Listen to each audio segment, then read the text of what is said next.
B vaccine sa mga dialysis patient dahil ang mga dialysis patient ay may higher risk for infection, frequent blood exposure, shared machine, and have vascular access like AV fistula at catheter. Isama pa ang weakened immune system. Kailangang mag-monitor at mag-inject ang mga dialysis patient ng hepatitis B vaccine, lalo kapag siya ay bagong dialysis patient at may lower hepatitis quantiferon. Ibinibigay ang hepatitis B vaccine in 4 doses, from 0 after 1 month, after 2 months ng first dose, at 6 months after ng first dose. Ito ay kadalasang double dose o 2 vials dahil they do not respond strongly kagaya ng mga healthy individuals.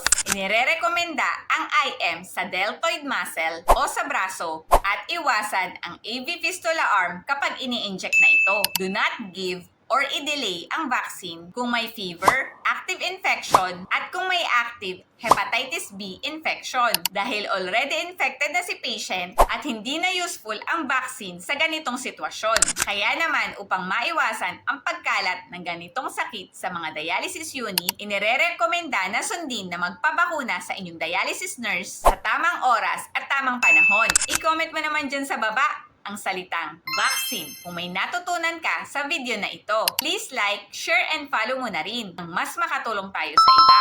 See you around mga kabato! Bye!